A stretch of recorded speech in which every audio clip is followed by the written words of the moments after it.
Baik, ketemu lagi pada kelas virtual untuk mata kuliah genetika ternak. Pada kesempatan ini saya akan membawakan materi tentang the chromosome theory of inheritance, artinya teori kromosom atau teori pewarisan kromosom. Nah, pada pertemuan ini saya akan merefresh kembali pengetahuan kita semua tentang yang menyusun makhluk hidup itu adalah sel.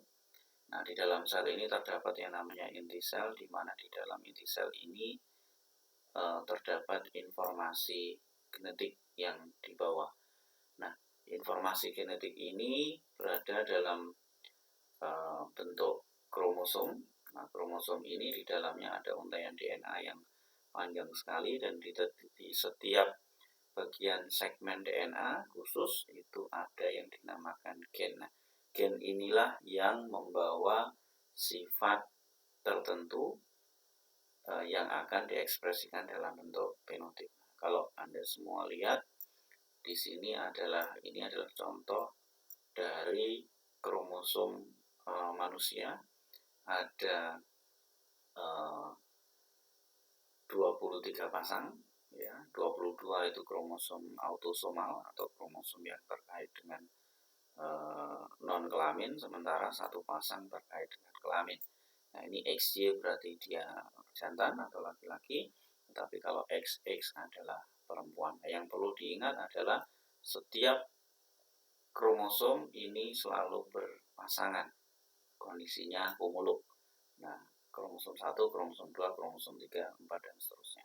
Kalau ada gen di sebelah sini, ya berarti di satu kromosom yang satunya juga dia akan memiliki gen seperti ini di sebelah sini.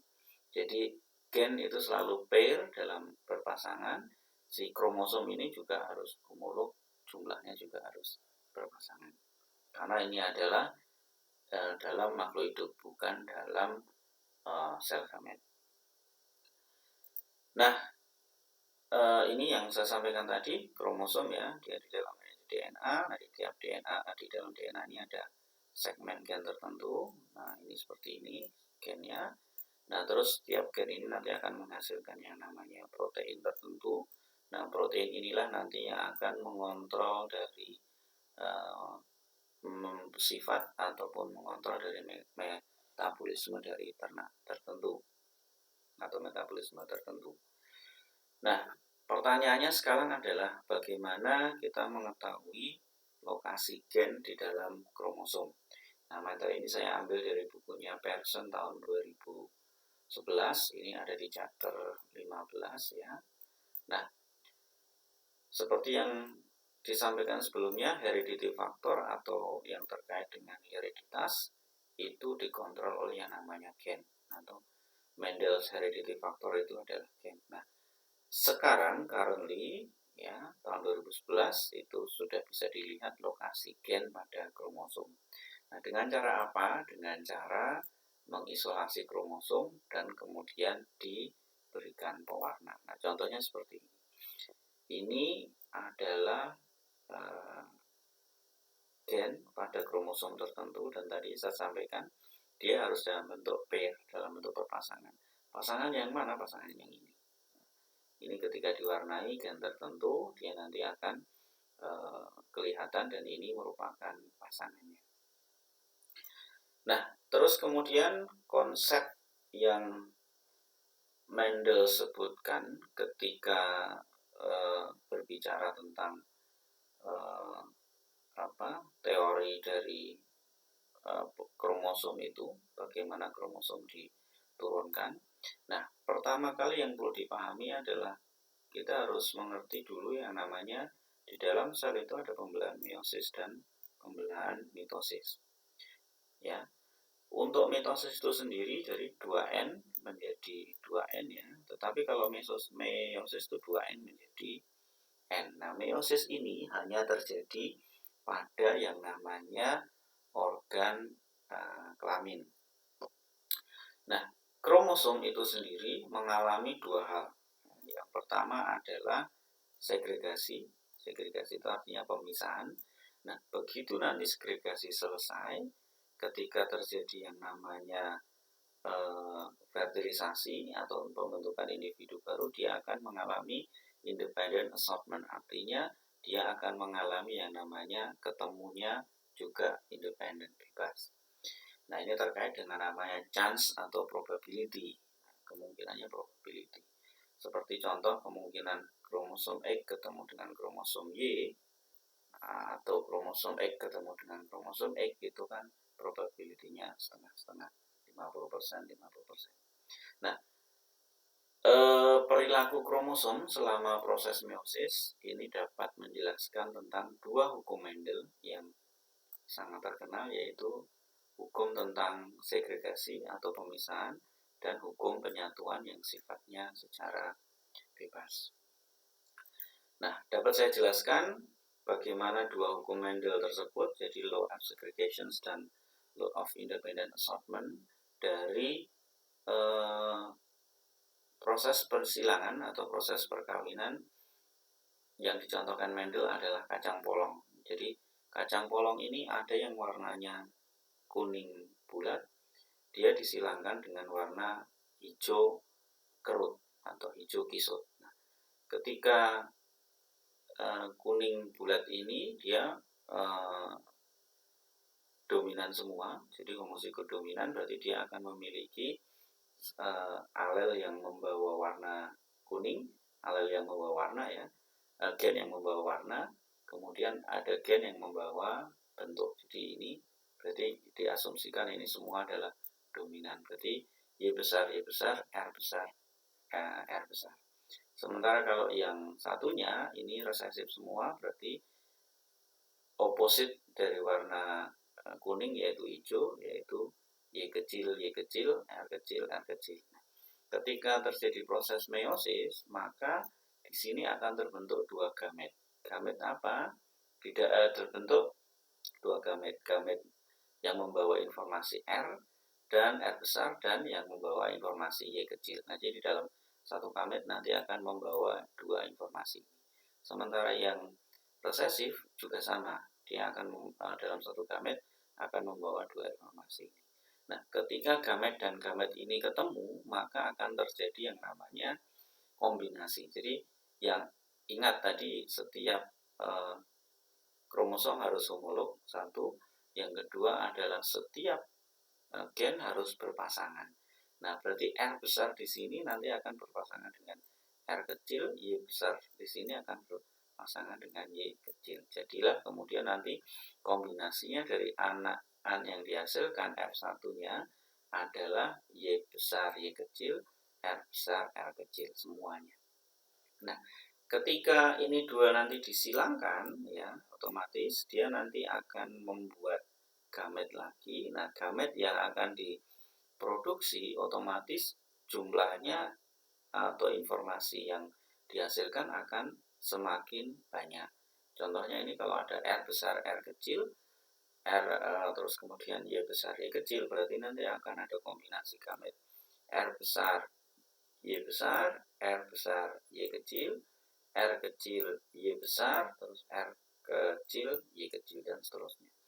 Nah, inilah contohnya kalau dibawa ke bawah nanti akan terbentuk yang namanya kumpulan atau gamet-gamet yang membawa kromosom, membawa alel yang berbeda-berbeda.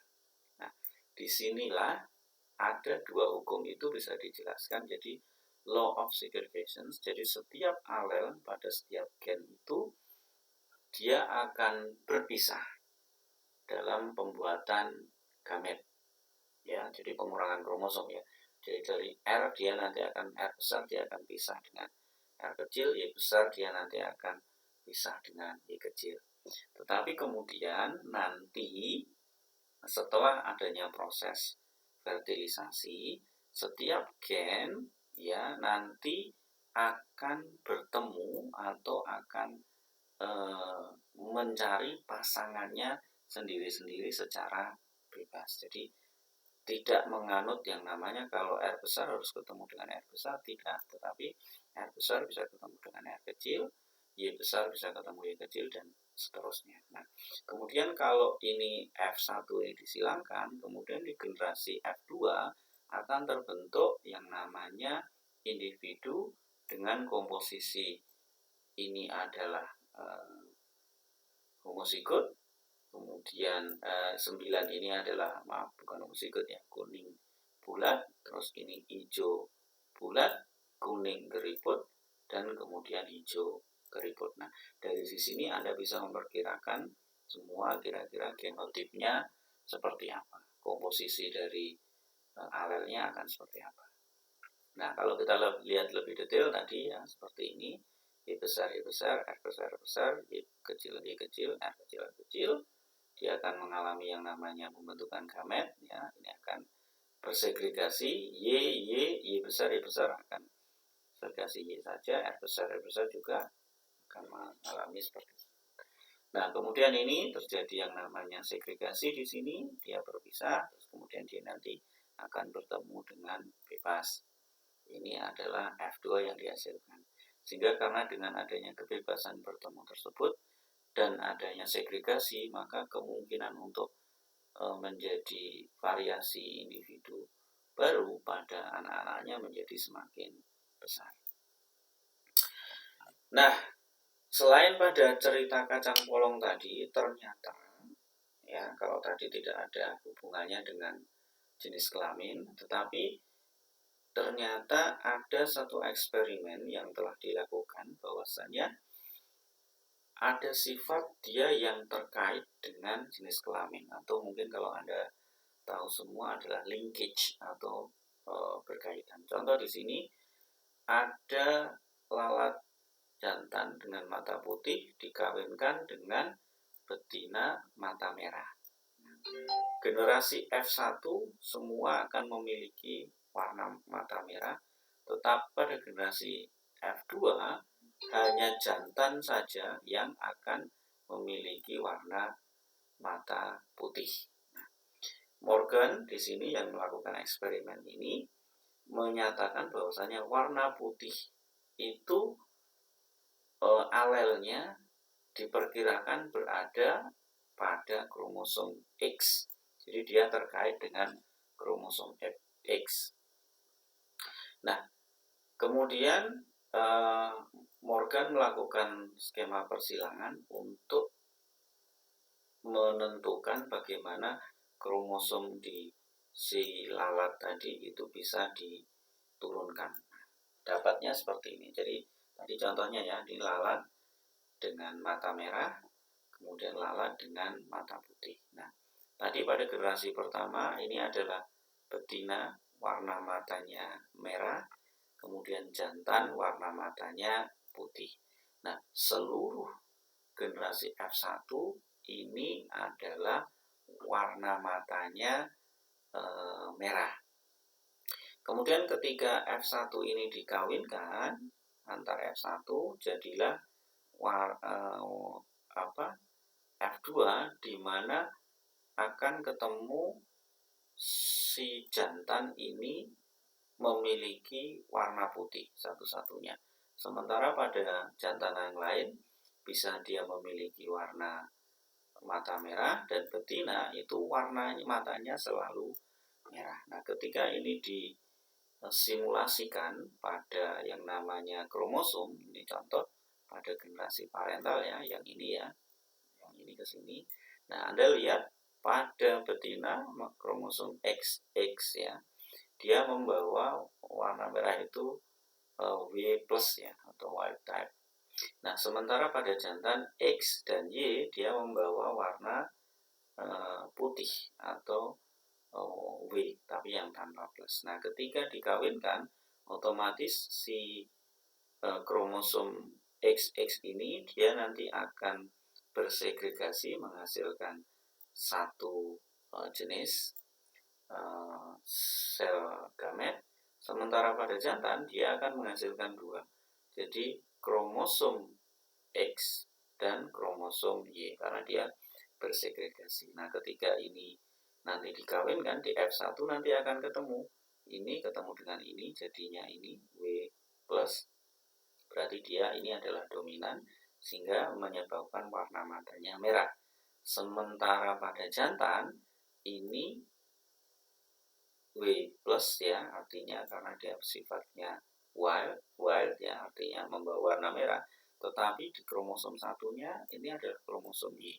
Dia tidak membawa yang namanya informasi alel pada warna merah. Nah, untuk membuktikan lebih lanjut, antar F1 ini dikawinkan. Kemudian terjadilah segregasi pada sel gamet, akan membentuk dua ya, sel telur. Dia W yang sifatnya mutan dan W yang sifatnya wild. Nah, kemudian di sini yang jantan juga sama, ini adalah yang membawa warna merah ini pada jantan. Nah, kemudian ketika disilangkan ternyata ini menghasilkan betina warna merah, terus kemudian jantan mata warna merah, dan kemudian si betina warna mata merah dan jantan warna mata putih. Artinya apa? Berarti warna yang menentukan warna dia merah atau putih itu terikat pada yang namanya kromosom X. Ya, terikat pada kromosom X, bukan pada kromosom Y. Nah, di sini ada ada hukum Mendel yang terkait dengan segregasi, kemudian ada hukum Mendel yang terkait dengan yang namanya independent assortment. Di sini ada penjelasannya. Nah, untuk memperjelas lagi, saya sampaikan di sini ada pembelajaran secara mitosis dan meiosis terkait dengan tadi segregasi dan independent assortment pada spermatogenesis. Kalau masih Anda ingat semua, dari